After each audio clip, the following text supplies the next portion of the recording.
Hello my dear friends and welcome to my YouTube channel. इस video में हम पढ़ेंगे वर्कशीट नंबर 22 क्लास 8 की है।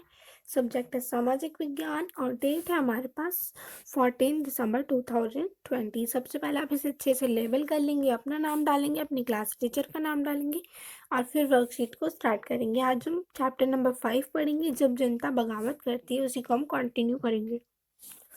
1857 और उसके बाद 1857 में क्या हुआ और उसके बाद क्या हुआ, उसके बारे में आज हम पढ़ेंगे। सैनिक विद्रोह जन विद्रोह बन गया था। तो चलिए स्टार्ट करते हैं। 18वीं सदी के मध्य से ही राजाओं और नवाबों की ताकत छिनने लगी थी। तो 18वीं सदी के जो मध्य है वहाँ पर राजा और नवाबों की ताकत छिनने लगी थी। उनके सत्ता और सम्मान दोनों खत्म होते जा रहे थे। अवध और हुए कब्जे की सिपाही गुस्से में थे बहुत ज़्यादा। उन्हें उनके भीतर गहरा विश्वास भर गया था। उनके अंदर क्या था, बहुत गहरा विश्वास भर गया था। उन्हें लगता था कि अंग्रेज सरकार हिंदुओं और मुसलमानों को धर्म को नष्ट करने पर आमादा और सबको ईसाई बनाना चाहते हैं। वो कहते हैं कि उन्हें लगता था कि जो अंग्रेज सरकार हिंदुओं और मुस्लिमों को क्या है, उनकी जो धर्म है उनको नष्ट कर कर और वो क्या करना चाहते थे, ईसाई सबको बनाना चाहते थे। उन सबको ऐसा लग रहा था। फिर देखते हैं आगे क्या है। इसी दौरान ये खबर फैल गई कि एनफील्ड राइफल में इस्तेमाल होने वाले कारतूसों पर गाय और सुअर की चर्बी का लेप चढ़ाया गया है। इससे हर एक रेजिस्टेंट में उत्तेजना का माहौल बन गया। तो यही एक खबर फैल गई कि एनफील्ड राइफल में क्या है, गाय और सुअर की चर्बी का लेप उसमें चढ़ाया जा रहा है। तो गाय को हिंदू क्या थे, भगवान मानते हैं, और जो मुस्लिम है वो भी सुअरों को नहीं करते हैं। तो उनका क्या है, उनका धर्म भ्रष्ट हो रहा था। जो कि हमें कहा गया कि उनका धर्म क्या है, भ्रष्ट करके वो क्या करना चाहते हैं, ईसाई सबको बनाना चाहते हैं। फिर क्या है, विद्रोह की शुरुआत। युवा सिपाही मंगल पांडे ने 29 मई 1857 को युवा सिपाही मंगल पांडे को बैरकपुर बंगाल में अपने अफसरों पर हमला करने के आरोप में फांसी पर लटका दिया गया। तो फिर क्या हुआ, जब विद्रोह की शुरुआत किसने की थी, युवा सिपाही मंगल पांडे ने उसकी शुरुआत की थी। 29 मई 1857 में युवा सिपाही मंगल पांडे को बैरकपुर बंगाल में अपने अफसरों पर क्या किया गया था, आरोप में उन्हें फांसी पर लगा दिया। उसके बाद जब 10 को तो इनको फांसी पे लगा दिया, उसके बाद क्या हुआ, कुछ दिनों बाद 9 मई को क्या हुआ था, ये तो मार्च है, 29 मार्च, 29 के बाद फिर सीधा कुछ दिनों बाद आ गई 9 मई को मेरठ में 85 सिपाहियों को फौजी अभ्यास से इनकार करने के कारण नौकरी से निकाल दिया गया। और 86 सिपाही जो थे उन्हें क्या था, उनको फौजी का जो अभ्यास है उसे करने से उन्होंने मना कर दिया। तो उन्हें क्या, वो नौकरी से निकाल दिया गया और अफसरों का हुक्म ना मानने के आरोप में 10-10 साल की सजा हुई। और जो उनके अफसर हैं उनका, उन्होंने अगर वो हुक्म नहीं माना तो उन्हें क्या हुआ, 10-10 साल की सजा हुई। तो ये है। अब हम देखते हैं आगे। अगले ही दिन 10 मई को सिपाहियों ने मेरठ की जेल पर धावा बोलकर वहां से बंद सिपाहियों को आज़ाद करा लिया। तो 9 मई को क्या हुआ, वहां पर उन लोगों ने, सिपाहियों ने अपने फौजियों को अभ्यास करने से इनकार कर दिया। तो उन्हें नौकरी से निकाल दिया, 10-10 साल की सजा हो गई। और उसके बाद 10 मई को सिपाहियों ने मेरठ की जेल में जो उनके धावा बोल दिया और वहां पर से उनके सिपाही जो बंद थे उनको उन्होंने आज़ाद करा लिया। उन्होंने अंग्रेजों पर हमला किया और बंदूक और हथियार कब्जे में ले लिए। उन्होंने क्या किया, अंग्रेजों पर हमला कर दिया और उनके पास जो बंदूक और हथियार थे उन्हें अपने कब्जे में ले लिया। अंग्रेजों की इमारतों और संपत्ति को आग के हवाले कर दिया। उनको क्या हुआ, आग के हवाले कर दिया। जो उनके पास इमारत और संपत्ति थी उसे आग में जला दिया। 10 मई की रात को सिपाहियों की एक टोली घोड़े पर सवार होकर मुंह अंधेरे ही दिल्ली पहुंच गई। 10 मई की रात को जो थे सभी घोड़े पर बैठकर क्या हुआ, दिल्ली पहुंच गए। जैसे ही उनके आने की खबर फैली, दिल्ली में तैनात टुकड़ियों ने भी बगावत कर दी। जब उनके आने की खबर हुई तो सबने क्या किया, बगावत कर दी। सिपाहियों ने बहादुर शाह जफर को अपने नेता घोषित कर दिया। सिपाही जो थे उन्होंने बहादुर शाह जफर को क्या किया, अपना नेता घोषित कर दिया।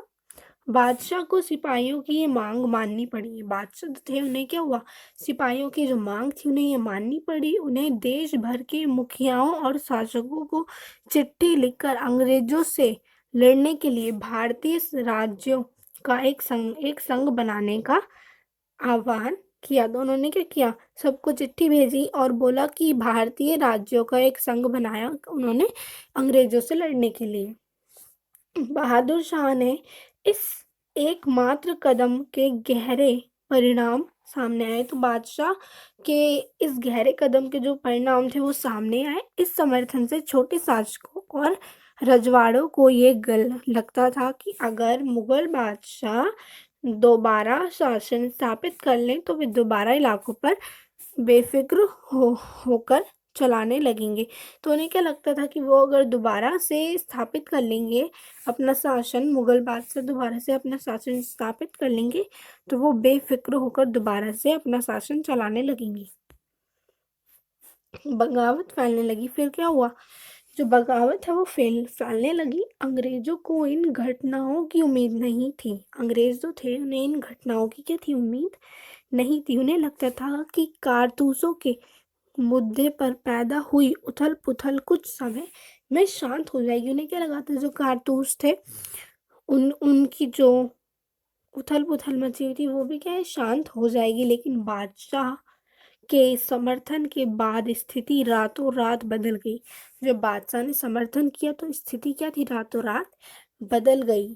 दिल्ली में अंग्रेजों के पैर उखड़ने लगे। दिल्ली में अंग्रेजों के पैर उखड़ने के लिए एक हफ्ते बाद विद्रोह का सिलसिला शुरू हो गया था। एक के बाद एक हर रेजिमेंट में सिपाही ने विद्रोह कर दिया। एक के बाद एक हर रेजिमेंट में क्या सिपाही विद्रोह कर रहे थे और वे दिल्ली, कानपुर, लखनऊ जैसे मुख्य बिंदुओं पर दूसरी टिप्पणियों का साथ देने को में निकल पड़े। वो क्यों हुए, जैसे दिल्ली, लखनऊ, कानपुर जैसे मुख्य बिंदुओं पर क्या हुए, वो दूसरी टुकड़ों पर वो क्या थे, साथ देने के लिए उनका निकल पड़े। उनकी देखरेख कस्बों और गांवों के लोग भी बगावत के रास्ते पर चलने लगे थे और वे स्थानीय नेताओं, जमींदारों और मुखियाओं के पीछे संगठित हो गए थे।